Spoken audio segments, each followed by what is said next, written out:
Student welcome to NET crackers. मैं अनुराग शर्मा इस channel पे आप सभी का स्वागत करता हूं। Student exam on time conduct हो गया है। उम्मीद यूजीसी से नहीं थी बट ऐसा हुआ है कि यूजीसी ने ऑन टाइम एग्जाम कंडक्ट कराया है। जो वादे किए गए थे कि साइकिल को दोबारा ठीक कर दिया जाएगा, फॉर्चुनेटली लग रहा है कि वैसा होने जा रहा है।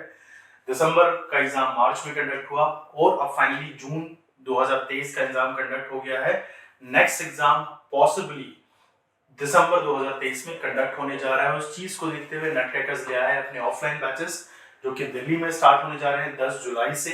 साथ ही हमारे ऑनलाइन बैचेस के साथ आप जुड़ सकते हैं जो आप थ्रू आउट इंडिया कहीं भी बैठ के हमारी ऐप ई कक्षा पोर्टल के द्वारा ज्वाइन कर सकते हैं। स्टूडेंट, आज की वीडियो में हम लोग बात करने वाले हैं क्या रहेगी एक्सपेक्टेड कट ऑफ। ऑल्दो ये स्पेकुलेशन करना कि कट ऑफ क्या रहेगी परसेंटाइल वाले केस में वो इम्पॉसिबल सा लगता है, बट हम ये मान के चल सकते हैं कि कट ऑफ को तो हम एग्जैक्टली 100% नहीं मान सकते कि क्या होगी, बट एक डेटा जो पिछले सालों का डेटा रहा उसके बेसिस पे हम देख सकते हैं कि क्या होगी हमारी कट ऑफ। बट उससे पहले मैं आपको ये डिफरेंस जरूर से बता दूं कि परसेंटेज और परसेंटाइल की वजह से जो कंफ्यूजन बच्चों को होता है उसको कैसे दूर किया जाए और किस तरह से यूजीसी नेट एग्जाम में आपकी जो परसेंटेज है उसकी जगह परसेंटाइल कैलकुलेट किया जाता है। कई बार आपने पहले वीडियोस में सुना होगा, कुछ लोग कहते थे कि मैं ऑल इंडिया फर्स्ट आया, ऑल इंडिया रैंक 1 आया, ठीक है, और यही क्वेश्चन उठता था कि यूजीसी नेट के सर्टिफिकेट पे तो ऐसा कुछ लिखा नहीं होता कि ऑल इंडिया रैंक 1 और 2, तो पता कैसे चलता है चीज। तो उस चीज को क्लियर करने के लिए परसेंटाइल जैसे स्कोर हमारे लिए काम करते हैं। साथ ही मैंने कुछ अभी वीडियोस को देखा, कुछ बच्चों ने कहा कि सर कोई टीचर बता रहा था कि इतनी रहेगी उतनी रहेगी, और उन्होंने कहा कि मैंने अपने कुछ स्टूडेंट्स का डेटा इकट्ठा करके, तो देखिए जिस एग्जाम में लाखों बच्चे बैठे हैं वहां 50, 60 या 100 स्टूडेंट्स के डेटा के बेसिस पे आप परसेंटाइल को कैलकुलेट नहीं कर सकते। तो मैं उस चीज को तो वैलिड नहीं मानता हूं, बट मैं प्रीवियस ईयर जो हमारे रिजल्ट रहे उनमें क्या परसेंटेज रही और अभी क्या हो सकता है उस चीज को हम लेके डिस्कस करेंगे जरूर से।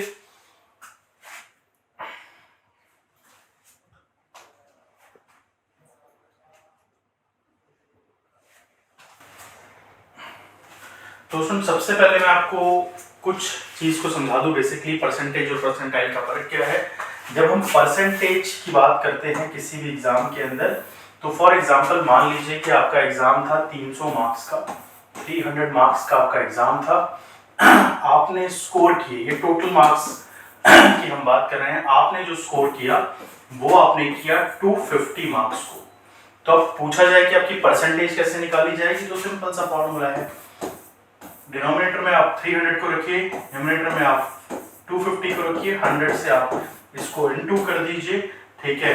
अब इसको अगर हम काटें तो 8, ठीक है, एक यहाँ पर गया 3, अब पॉइंट में क्या आया, फिर हमारे पास एक बचा, 0 लगाई, फिर 3 आ गया, तो 83.3% मार्क्स हो गया, 83%। अब परसेंटाइल की अगर बात की जाए तो इसको कैसे निकाला जा सकता है। फॉर एग्जाम्पल आपने कोई ऐसे कॉम्पिटेटिव एग्जाम में पास किया जहाँ 20,000 स्टूडेंट्स ने फॉर्म फिल किया है। ये वो स्टूडेंट हैं जिन्होंने फॉर्म फिल किया है, बट एग्जाम देने के लिए कितने बच्चे आए हैं, एग्जाम देने आए हैं सिर्फ 12,000 बच्चे। अब ऐसे में ये total number of student appear है, ठीक है, जो एग्जाम सेंटर पे पहुंचे हैं एग्जाम देने के लिए। इसमें आपके एग्जाम में आपने मान लीजिए यू स्कोर 50%, आपने 50% स्कोर किया टोटल ऑफ नंबर्स के हिसाब से जो आपने गेन किए। अब ऐसे में वो बच्चे हम काउंट करेंगे जो आपसे कम स्कोर कर रहे हैं, और ऐसे में हम कहते हैं कि 8,000 बच्चे ऐसे हैं जो आपसे कम स्कोर कर रहे हैं इस एग्जाम के अंदर। अब परसेंटाइल कैसे निकाली जाएगी इसमें आपकी, वो ऐसे निकाली जाएगी, सिंपल सा फॉर्मूला है इसका। हम वो स्टूडेंट रखेंगे सबसे ऊपर जिन्होंने आपसे लेस कम नंबर स्कोर किए हैं, टोटल नंबर ऑफ स्टूडेंट जो अपेयर हुए हैं इस एग्जाम के अंदर, और इसको कर देंगे 100 से इनटू, सिंपल सा फॉर्मूला हो गया। इसको इससे काटा तो 6.6, तो ये हो गई आपकी परसेंटाइल। तो इस तरीके से परसेंटाइल को कैलकुलेट किया जाता है, बट ऑफ कोर्स अभी हमारे पास ये डेटा नहीं है कि total of number of student कितने अपेयर हुए, कितने बच्चों ने आपसे कम स्कोर किया, ये डेटा अवेलेबल नहीं है। तो ये कहना कि परसेंटाइल को एग्जैक्टली अभी कैलकुलेट किया जा सकता है वो पॉसिबल नहीं होगा। इसलिए हम वीडियो में पास्ट ईयर जो रिजल्ट रहे, कट ऑफ रहे, उसके बेसिस पे जो परसेंटेज का क्राइटेरिया है जिसपे परसेंटाइल 90 से ऊपर जाती है, उसको देख के ही हम इसको कैलकुलेट कर सकते हैं। और ऐसे में हम लोग इस्तेमाल करेंगे पिछले सालों के कट ऑफ्स का कि क्या रहा, और ऐसे में मैं कुछ कट ऑफ्स आपके साथ डिस्कस करना चाहूंगा। सबसे पहले हम शुरुआत करते हैं जून 2019 के साथ। ठीक है, 2 एग्जाम हुए 2019 में, जून में हुआ और दिसंबर में हुआ 2019 के। अब मैं दिसंबर से और जून से क्यों डिस्कस कर रहा हूं, क्योंकि 2019 के 19 जनवरी को ही 9 जनवरी को आपका जो नया सिलेबस है वो आया था, और ये मान के चल रहा जा रहा था कि अब नया सिलेबस आया है तो एग्जाम बहुत टफ होने वाला है, बच्चे पास कर पाएंगे या नहीं कर पाएंगे। ठीक है, तो इस एग्जाम में क्या रहा मैं आपको बताता हूँ। जो जनरल कैटेगरी है, जून की भी हम बात कर रहे हैं, यहाँ पर जेआरएफ के लिए चाहिए थे 66% मार्क्स, और वहीं नेट के लिए कितने चाहिए थे, 56.67% चाहिए थे नेट क्वालिफाइड करने के लिए, अगर आप जनरल कैटेगरी से आते हैं तो। वहीं पर दिसंबर में क्या हो गया बेटा, 68% हो गया जेआरएफ के लिए और 58.67% हो गया नेट के लिए।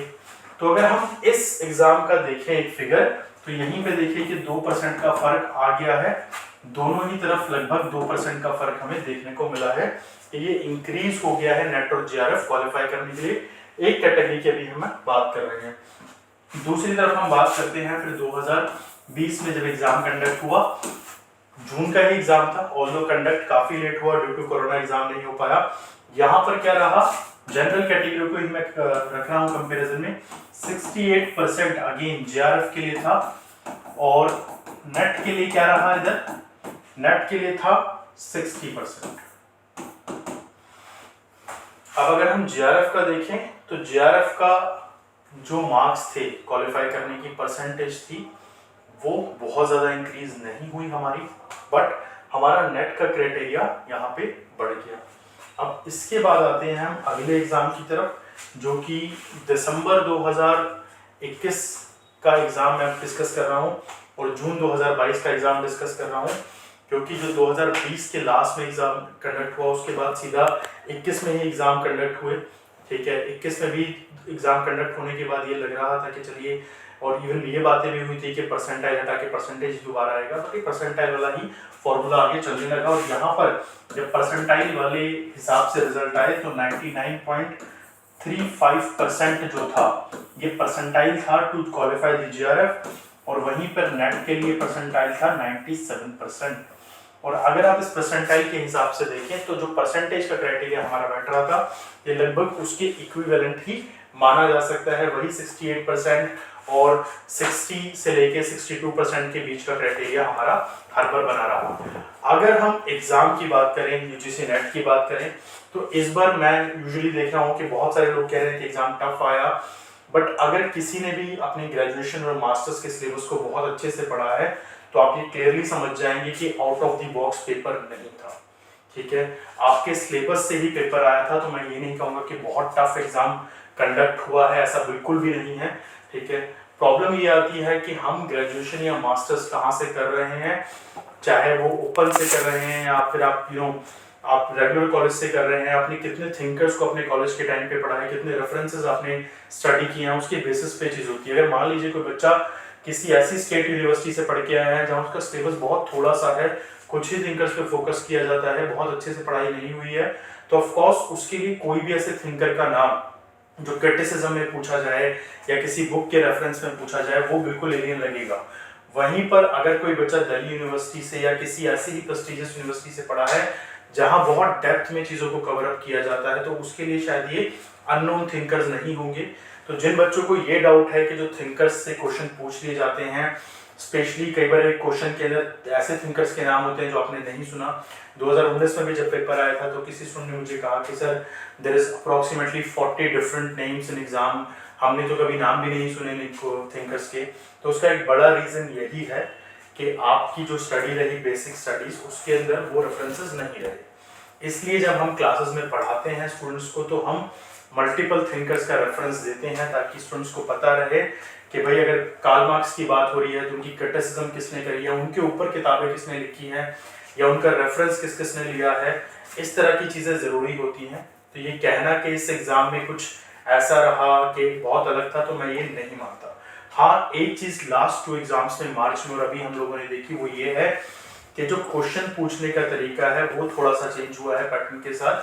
अब इस समय असर्शन रीजनिंग के क्वेश्चन आपसे ज्यादा पूछे जा रहे हैं। आपको 2 स्टेटमेंट्स दी जाती है, पढ़ने के लिए कहा जाता है, कई बार कहा जाता है कि कौन सी सही है, और अगर सही है तो उसका रीजन जो दिया गया है वो भी सही है या इसके बीच में डिफरेंस है, तो उसका तरीका भी मैं पहले भी डिस्कस कर चुका हूँ। आने वाली वीडियो में हम असर्शन रीजनिंग के क्वेश्चंस पे दोबारा से डिस्कशन करेंगे। साथ ही जब हमारी आंसर की आएगी तो जो क्वेश्चंस एग्जैक्टली पूछे गए हैं वो सब भी हम लोग डिस्कस करेंगे।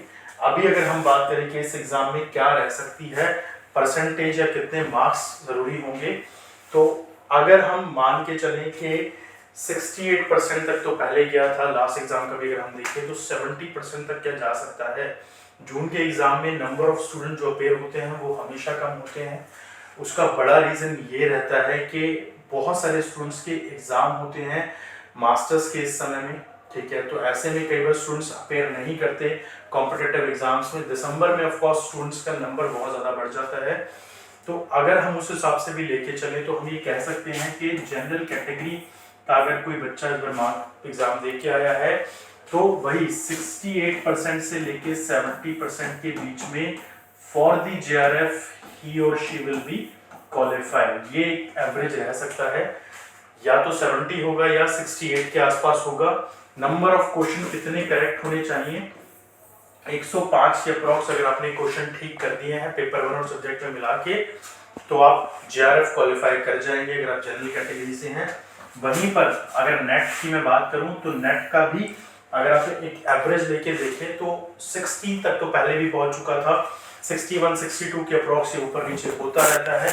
तो अगर मैं इसको 62 तक मान के चलूं from the bracket of 60 to 62, तो ऐसी कंडीशन में आपका नेट क्वालिफाई इजीली हो जाएगा।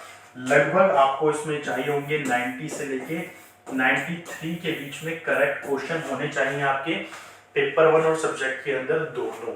एक और क्वेश्चन जो शायद ये मोस्टली तो वैसे बड़ा कॉमन बात है बट कई बार स्टूडेंट्स को ये पता नहीं होता। किसी बच्चे ने मुझसे कल ही पूछा कि सर मेरा पेपर 1 बहुत खराब गया है बट सब्जेक्ट बहुत अच्छा गया है, तो कहीं मैं पेपर 1 में फेल हो जाऊं तो कहीं सब्जेक्ट में तो फर्क नहीं पड़ेगा। देखिए नेट की जो मार्किंग है वो एग्रीगेट है, ऐसा नहीं है कि अगर आप पेपर 1 में फेल हो गए या उसमें अच्छा स्कोर नहीं किया तो आपके सब्जेक्ट के स्कोर को इग्नोर किया जाएगा, ऐसा कुछ नहीं। एग्रीगेट मार्किंग है। मान लीजिए अगर आप पेपर 1 में 20 क्वेश्चन ठीक करके आए हैं और सब्जेक्ट के अंदर आप 90 क्वेश्चन ठीक करके आए हैं तो भी आपका JRF क्वालिफाई हो जाएगा, ठीक है।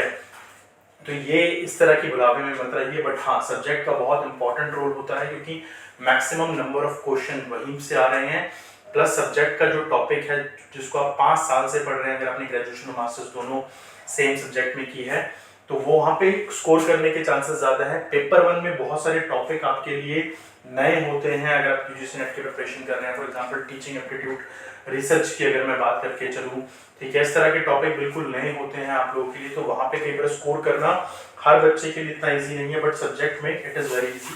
तो स्टूडेंट ये हम कट ऑफ मान सकते हैं और अकॉर्डिंग टू दिस बाकी कैटेगरीज जैसे हमारी रहती हैं, अगर मैं EWS की बात करूं, OBC की बात करूं, SC ST या PWD कैटेगरी की बात करूं जहां पर बहुत वेरिएशन हो सकता है। फॉर एग्जांपल मैं आपको एक उदाहरण देता हूं, 2019 के अंदर PWD कैटेगरी में भी अंदर मल्टीपल कैटेगरी होती हैं और ऐसे में 2019 के अंदर आप ये देखिए कि JRF के लिए 40% से लेके 60% तक के बीच में अलग अलग कैटेगरी में JRF निकल रहा था। 40 से 20% का जो फर्क आप देख सकते हैं कि इस बीच में JRF निकल रहा था।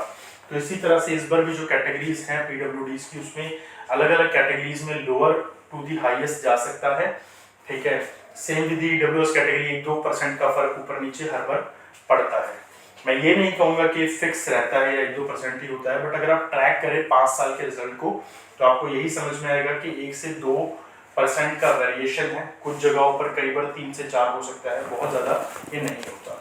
और इस बार के एग्जाम को देखते हुए तो मैं क्लियरली कह ही सकता हूँ कि हार्डली 1 से 2% का पिछली बार से फर्क आपको देखने को मिलेगा। तो ऐसी कंडीशन में आप इजीली कह सकते हैं कि अगर आपका JRF निकलता है तो वही वो 99.35 इसके अप्रॉक्स जाएगा, ठीक है। और अगर आपका नेट निकलता है तो 97% अगर आपकी है तो वो निकल जाएगा।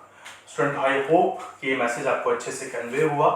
रेस्ट आपकी टेस्ट सीरीज जब आएगी तब जाके ये पिक्चर और क्लियर होगी कि एग्जाम में कितने बच्चे अपेयर कर रहे थे, क्या रहा, एंड ये डिटेल्स प्रोवाइड कराता है so that you can easily calculate कि आपकी परसेंटाइल कैसे रही, किस तरह से रही। एंड बेस्ट ऑफ लक आप सबको आपके रिजल्ट के लिए। चैनल के साथ जुड़े रहिए, हम और important videos time to time आपके साथ अपडेट करते रहेंगे। धन्यवाद दोस्तों।